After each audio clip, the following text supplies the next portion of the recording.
Hello guys, you're welcome to another video, and I'm particularly excited about this video because this is 17th October 2024, and it happens to be my birthday. Yeah, I feel old, man.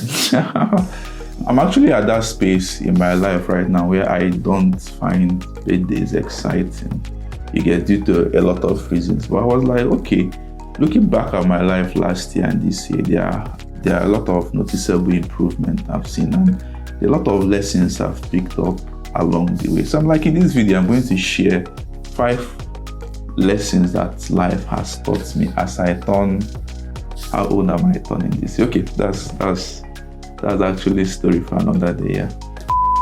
Hi guys, my name is Duro Uchukwemeka, and you're welcome to my channel. Yes, where I get to share things that I've picked up around life, relationship, life as a whole. So if you're just coming across my video for the first time, just subscribe, leave a comment in the comment section below, like this video. I want to know what you think. So let's get right into it. So the first thing life taught me is that life will humble you.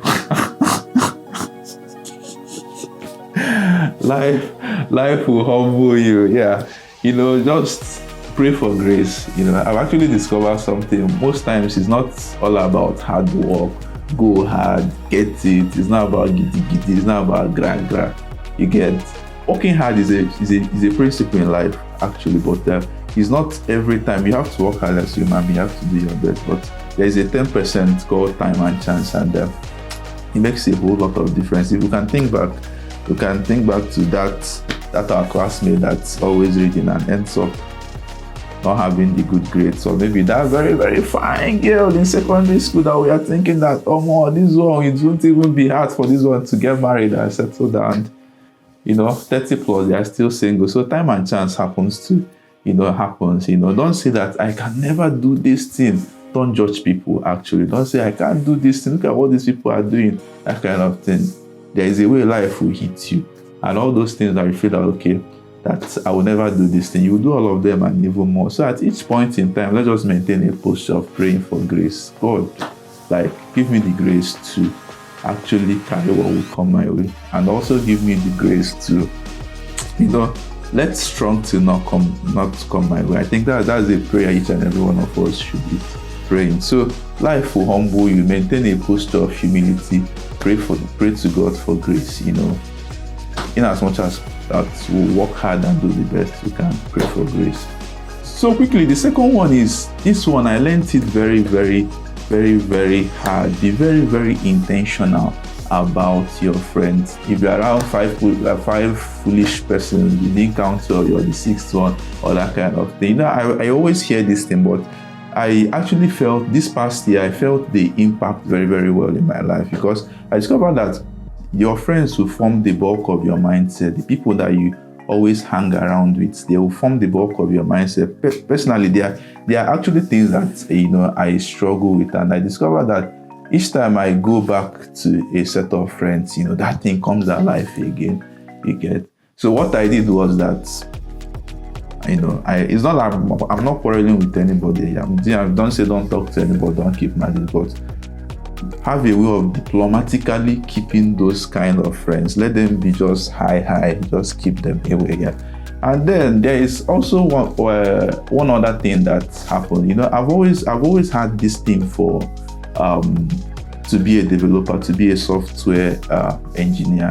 I had a majors in electronic engineering, so I actually have interest in a lot of things, but at that point in my life, I entered media. That was the one that I found very, very fascinating. I entered media. But at the back of my mind, I know I wanted to be a software developer. So I got lost in the whole trying to make money and all those kind of things. But, I thought that this is a dream that I wouldn't get to be able to do again. But I became close to one of my friends. If you're watching this video, shout out to you, one of my university day classmates, and I saw what he was doing, and he challenged me, and I'm like, you mean even from here that all of us you do this kind of thing? And I'm like, okay, I'm going to do this. He too is a software developer, so he showed me a couple of things, and gave me the resources to look up. And I cleared my schedule for like 2 months, and I'm very, very amazed at the level I am right now in software development. So, and it just shows that I was just asking myself, if I didn't come close to this guy, chances are now it will just be in my head, I want to do this, I want to do this, I want to do this, and then I'll never get to do it. So ask yourself, the friends around you, are they motivating you? Are they inspiring you to sit up? Or are they people that will still be dragging you back to do the kind of things you don't want to be doing? So the next thing that life taught me is similar to that, is it's never too late to start doing that thing that you've always wanted to do. Each and every one of us, a lot of us have things in our minds that it has been there for a long time. I want to do this. Okay, I want to start my NGO. I want to start this kind of business. I want to do this. I want to do this. Or somewhere along the line, we get lost in what they call the rat race, and a lot of us find it very, very difficult. And the sad thing is that a lot of people die without actually doing those things, and it's very, very sad. But I discovered that with this my transition to software development, I'm like, it dawned on me that it's never actually too late to start, because all those what was in my mind was that, oh my guy, you can't do this again. Look at all the chocolate right and center. When we have time to do this thing again? So it's never too late to start. Find a way to just make out time. It will come at a cost, but if something has been in your mind for a very long time, it means that it was actually God that placed it there for you to do it. Maybe it might be tied to your purpose or something. Just find a way. It will come at a cost, but find a way to just blank out the block of your time and achieve it. The next lesson I learned is be very, very intentional about people. Be very, very intentional about building relationships. This is not actually cliche. It's not one of those motivational speeches, but I discovered something. Someone made an analogy and said that if you're the richest man in the whole world and it's only you that is in this world, how will you feel? You'll be very, very miserable. That's actually one part of it. If in our culture, because we live in a society that we're about chasing the bag, everybody's chasing money, make it money every single time, and we actually downplay. A lot of people get this money at the expense of meaningful relationships, at the expense of their family. And I'm not saying that there is anything wrong in chasing the bag, but be very, very sure, be very, very intentional about building relationship. As a person, make sure that you have a family, you have a community of people that are happy to see you. It might be your immediate family, extended family. Be intentional about building your tribe. Be intentional about raising people. Be intentional about doing good to people, because for every man on this earth, there's going to be a time when it will be others that are going to carry you. That's just how life is. And when somebody is strong, you feel like, I'm strong, I don't need anybody, everybody can go to hell and that kind of thing. A time is going to come when it will be others that will carry you. Be intentional about building people, invest in people, impacting people, so that when you're no longer strong, you'll see people that will rally around you to carry you. Make out time. Everybody is busy, but make out time to pick out people that you want to be very, very intentional about. Check up on them, ask them how they are doing. That thing that that thing that God has blessed you with, look for one person to actually teach that thing. Look for one person to teach that thing. If God promotes you to another level, look for people that you bring up to that level. So, all these are ways to find fulfillment and also ensure that your life is actually counting. The next lesson I learned is that, this one hits me hard. But I discovered something. Everybody's timing is different. I don't want to sound so spiritual like this, but I've actually sat down to analyze things critically, and it seems to me like for everybody that comes into this world, there is a timeline that has been mapped out for you. You have there's a different timeline that has been mapped out for you, because you see two people, they will do exactly the same thing, but their results are going to be different. Exactly the same thing. So I don't feel pressured. I was at that point when I felt like, okay, the in thing now was that my mates are buying cars, I have to buy cars. Okay, the in thing now is that my mates are getting married, I have to do it, and if you don't do it, it just be as if that it's eating you up and all those kind of things. And it's not, that thing comes from a place of thinking that you have full control over your life. And no matter how motivational speakers will tell you, go out there and get it, that your life is in your hands, there are some variables you can't control. So you have to do your best as a human being and understand that there are people in life that are early starters, and there are people in life that are early crashers too.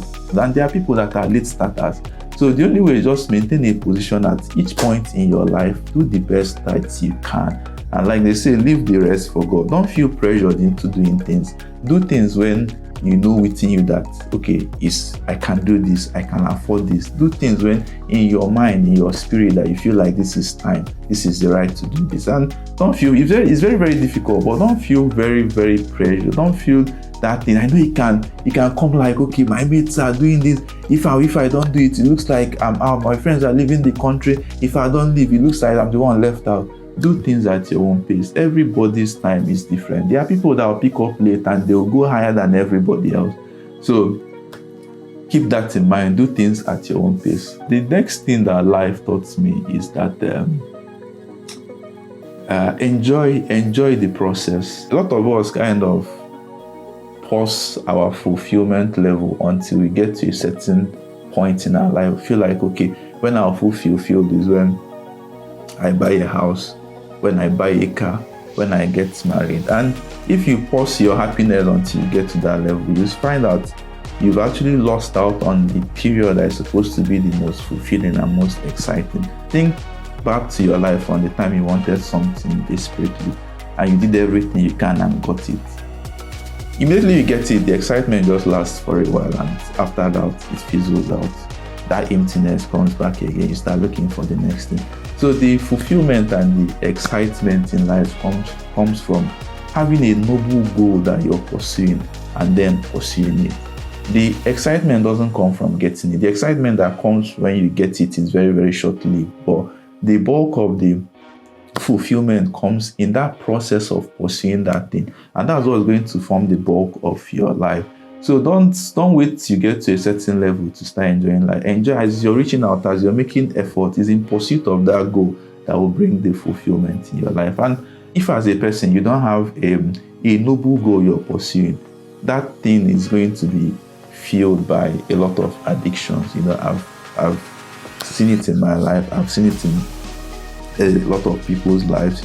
Most addictions comes as a result of is either we are trying to numb the pain or we are looking for excitement. And most addictions are not good. They are very, very bad vices. I'm not going to start listing them, but if you at that point when you have a noble goal that you set for yourself in line with your purpose, in line with what you want to do for your life, you discover that you might not even have time for a lot of all these addictions. The final one before I wrap up this video is always be grateful. Always be grateful. I always say one thing: if you are healthy, if you're healthy, you have life. You are alive. You're healthy, obviously. You have a roof over your head. You have food to eat. You have people that really love you and cherish you. My dear, you're more blessed than you think.